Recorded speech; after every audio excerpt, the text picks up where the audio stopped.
Did World War III just break out on the Strait of Hormuz? Check out this clip over here with Trey Yingst. We'll watch it together, then talk about it. But first, hit subscribe in the corner. We'd love to stay in touch.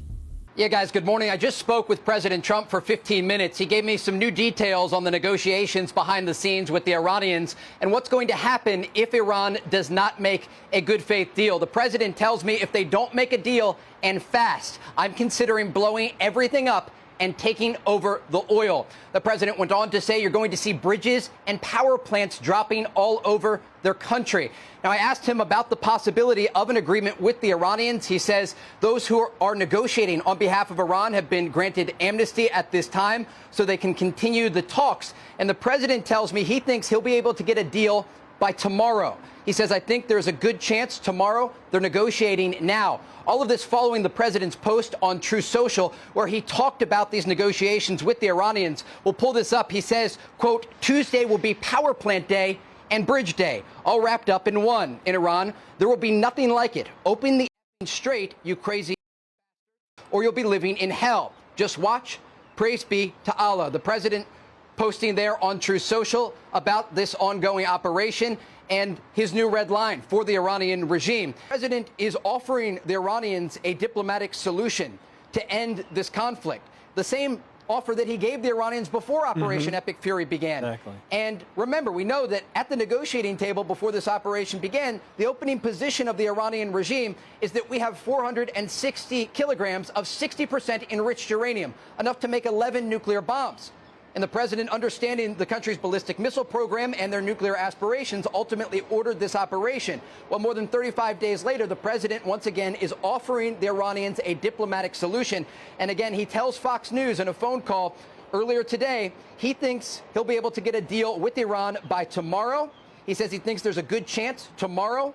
They are negotiating now. But again, the president goes on to tell me you're going to see bridges and power plants dropping all over their country if they're unwilling to make a deal. So incredible reporting, Trey. But it's interesting because he told you, President Trump told you that he was thinking optimistic, it sounds like, that there could be a deal tomorrow. But did you also sense a frustration in his talking about the negotiations? Because Iran has never changed their tune. They so far have yet to show any inkling of good faith negotiating, but maybe something has changed in the last 24 hours? Stunning question. Will the Iranian Jihad Islamic Shiite regime just back down because Trump said so? Let's take a look. The short answer is no. It doesn't appear anything major has changed as it relates to the way that the Iranians are negotiating. What's changed is the increase in pressure that continues. President Trump ordered, remember, a strike against the B-1 bridge, a new bridge in Iran that the Iranians, according to intelligence officials here, were going to use to transport military equipment. And he told me on the phone that as he was trying to get a deal, the Iranians were trying to push off the negotiating timeline, saying next Tuesday we'll meet, for example. And the president said, no, next hour, because this is a president who wanted to get a deal. He wants to get the job finished. The Strait of Hormuz plays an important part in the end-time war of Gog and Magog.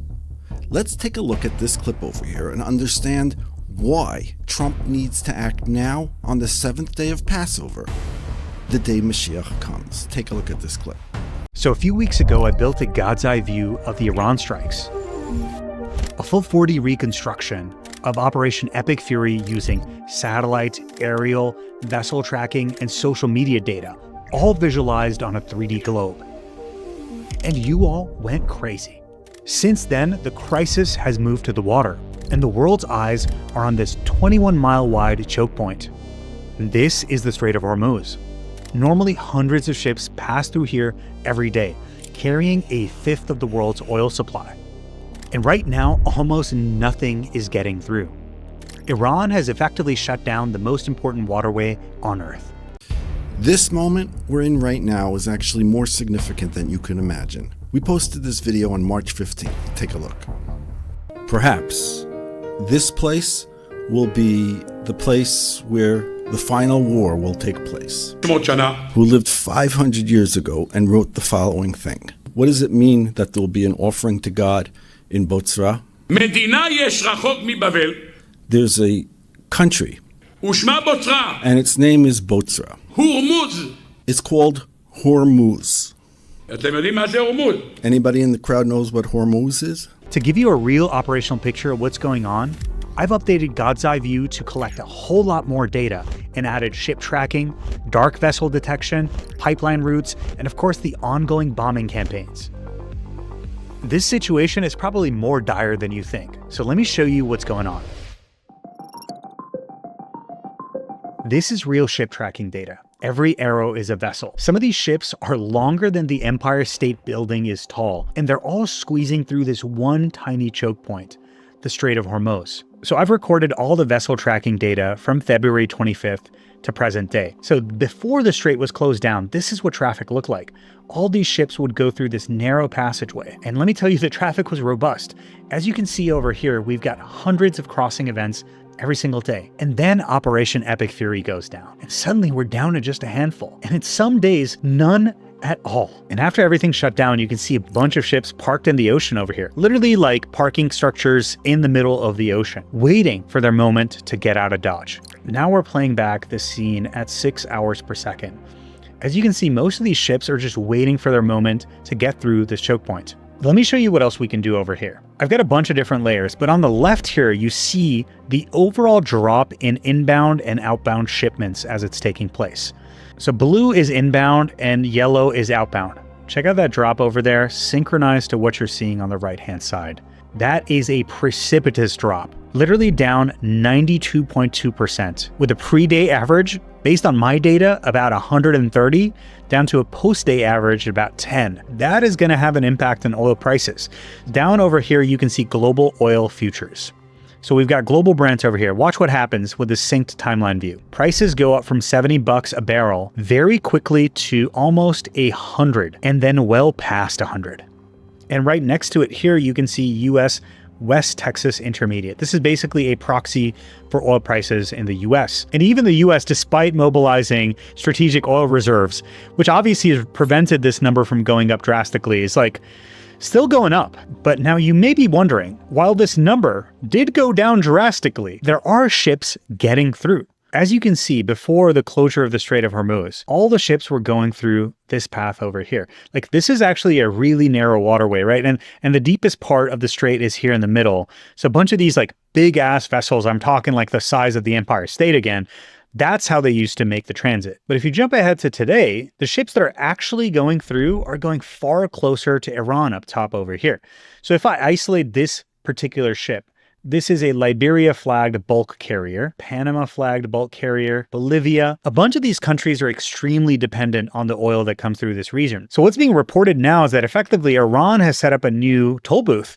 Basically, they're like, hey, make a deal with us, we'll let you through, and then you'll get like IRGC escort. So here are a bunch of ships that we should take a look at. If I click on them over here, I can see this is Pine Gas, India-flagged LPG tanker. And look, this is an important point because like essentially crude oil is important for obvious reasons, energy, but a bunch of these byproducts like of petrochemicals effectively are responsible for, fertilizer production, which can have a huge impact on the food supply of a country. So effectively you've got Iran opening up this toll booth and they're charging for it too. Like, I don't know if India is paying this rate, but some of the numbers that are being reported in the press are like $1 to $2 per barrel. And effectively, these big ass tankers have like 2 to 3 million barrels on their ship, right? So we're talking 2 to 3 mil USD is the toll charge that countries are paying Iran because they're just so dependent on petrochemicals.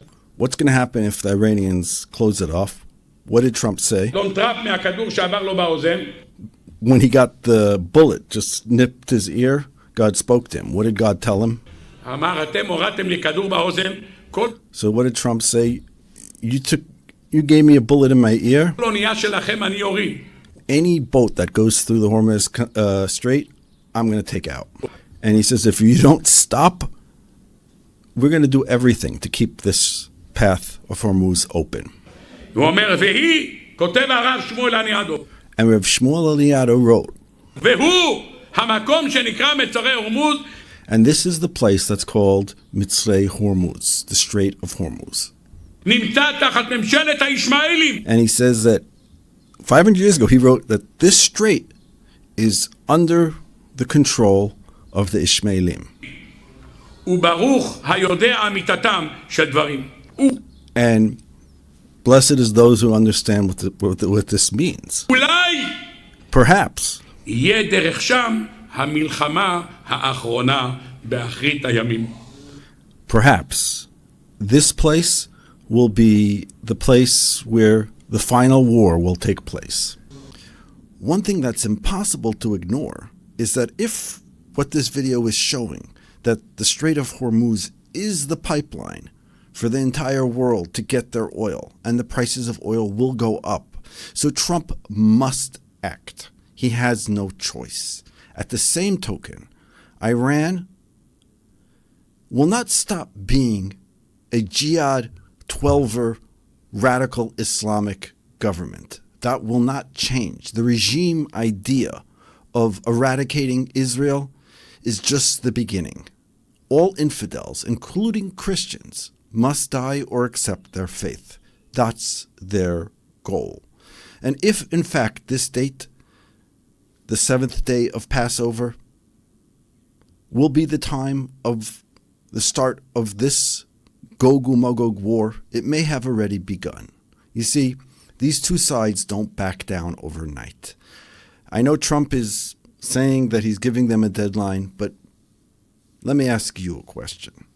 If you're Iran and you are a militant Islamic jihadist, Shiite-run government that wants world domination and is looking for their final prophet to crawl out of a well and destroy the whole world who doesn't follow them, and they hold the keys to the government of America, the prices of oil, how does this end? Let's hope for the best. This is definitely a time that we need to pray. We need to draw close to each other. We need to look into ourselves and what we can do to help bring Mashiach and help spread the light, because it's through embracing the Torah and through embracing God's ways that we can be saved.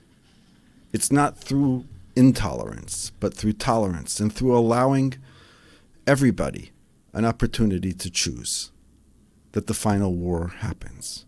God brings Gog-Magog as God brings everybody up to Jerusalem. All the people who want to come will join Jerusalem. And this speculation, people have been commenting about the speculation of, is this Gog-Magog? And I want to just point you to the Talmud in Tractate Sanhedrin, page 94:1, where it says the following, that in the time of Chizkiyahu and Sancheriv, they wanted to make Chizkiyahu Mashiach, and they wanted to make Sancheriv Gog and Magog. He had 185,000 people who came up against Jerusalem, and they didn't wake up the next morning. Let's hope and pray for the safety of the Iranian people, the Jewish people, and the world at large at this very messianic moment. Shalom from Israel.